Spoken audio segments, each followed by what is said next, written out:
এই দেখুন সুন্দরভাবে তৈরি হয়েছে গাছ শিকড় সহ। নমস্কার বন্ধুরা, আজকের ভিডিও আপনাদের ভীষণ প্রয়োজনীয়। বাড়িতে প্রত্যেকের পুজোর জন্য ফুলের প্রয়োজন, আর সেই জায়গায় নীল অপরাজিতার একটা জায়গা অবশ্যই আছে। তো কীভাবে নীল অপরাজিতা বীজ থেকে গাছ তৈরি করবেন তার একটা ছোট্ট ভিডিও আপনাদের সামনে আমি প্রতিস্থাপন করছি। প্রণব, আপনি দেখছেন আমার সঙ্গে মডেল নার্সারি বালিচক চ্যানেল। এই ধরনের একটি পাত্র চয়েস করুন। প্রথম আপনাকে সংগ্রহ করতে হবে গাছ থেকে এই ধরনের পাকা বীজ। এই ধরনের পাকা বীজ সংগ্রহ করুন। সংগ্রহ করার পর এই পুরো সুঁটিটি থেকে আস্তে আস্তে করে এই বীজগুলোকে ছাড়িয়ে নিন। এইভাবে বীজগুলোকে ছাড়িয়ে নিন।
বীজগুলো আমি ছাড়িয়ে বের করে নিয়েছি।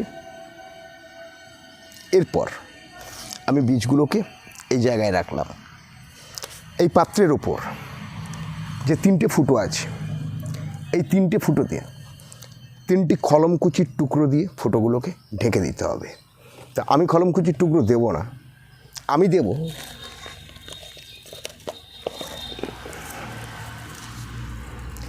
নারকেলের কোকো চিপস 3টে এইভাবে আমি বসিয়ে দেব। কোকো চিপস 3টে আমি এইভাবে হালকা করে এর উপরে বসিয়ে দেব, এইভাবে। এরপর কেবলমাত্র কোকোপিট এই পাত্রে আমি ভরে দেব।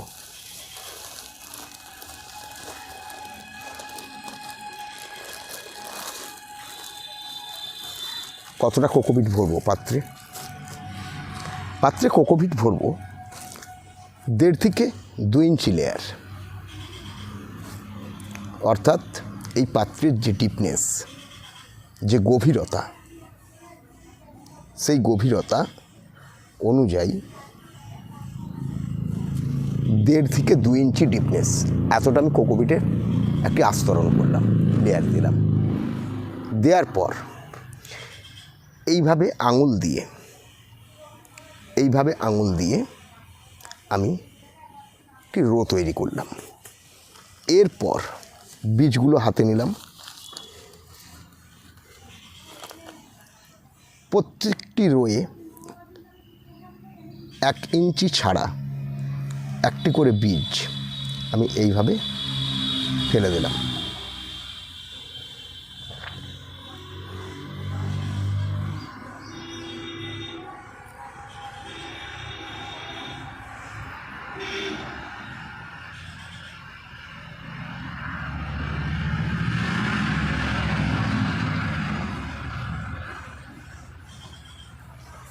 এরপর অল্প কোকোপিট হাতে নিলাম। ওপরটায় এইভাবে আমি ভরে দিলাম, যাতে ওই ড্রেনেজগুলো, যেগুলোর মধ্যে বীজ ফেলেছি, ওগুলো যাতে কভার হয়ে যায়। এইভাবে দেওয়ার পর ঝাড়িতে করে জল এইভাবে হালকা একটু হাতে চেপেও দিলে কোনো ক্ষতি নেই।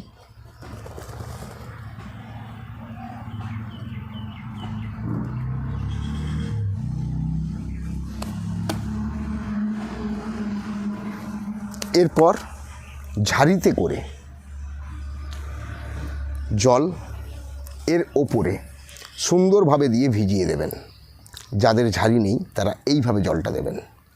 আমি দেখিয়ে দিচ্ছি। এইভাবে ওপর থেকে ছচ্ছর করে নয়, জল হাতে নিন, হাতে নেওয়ার পর এইভাবে দিয়ে দিন। সম্পূর্ণ কোকোপিটটি ভিজে যাবে এবং নিচু দিয়ে জলটি বেরিয়ে যাবে।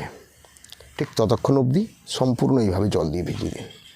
ভিজিয়ে দেওয়ার পর এই পাত্রটিকে নিয়ে সম্পূর্ণ রোদের জায়গায় রাখুন, যেখানে সবচেয়ে বেশি রোদ লাগে সেই জায়গাতে আপনি পাত্রটি 15 দিন রাখুন। এই 15 দিন পর আপনি কি দেখবেন? আজকে বীজ ফেললেন, আফটার 15 to 20 ডেজ আপনি দেখবেন দ্বিতীয় স্টেজ। অর্থাৎ আমি যেখানে 15-20 দিন আগে বীজ ফেলেছিলাম, সেই বীজ থেকে দেখুন তৈরি হয়েছে চারা এবং প্রত্যেকটি গাছ দেখুন, আমি তুলে দেখাচ্ছি। দেখুন সুন্দরভাবে তৈরি হয়েছে, দেখতেই পাচ্ছেন। এই দেখুন সুন্দরভাবে তৈরি হয়েছে গাছ শিকড় সহ। এরপর কি করবেন? এরপর সরাসরি মাটিতে প্রতিস্থাপন করতে পারেন, কিংবা টবে, কিংবা প্যাকেটে। আমি কি করেছি, এই স্টেজের পরের স্টেজ আমি যেটা করেছি সেটা হচ্ছে এই গাছকে আমি এই ধরনের প্যাকেটে মাটি দিয়ে প্রতিস্থাপন করেছি এবং সর্বমোট 1 মাসের মাথায় দেখুন গাছে ফুল এবং কুঁড়ি। সুন্দর একদম ডবল সাইজ নীল অপরাজিতা, যা আপনার বাড়ির পুজোর ফুলের চাহিদা মেটানোর জন্য যথেষ্ট দাবিদার। এইভাবে দেখুন গোটা গাঁঠে গাঁঠে কুঁড়ি ভর্তি। তবে গাছটিকে যারা বেশি লম্বা করতে চান না, তারা গাছটির এই ডগ পজিশনটাকে এইভাবে কেটে ফেলে দিন। এইভাবে কেটে দিন।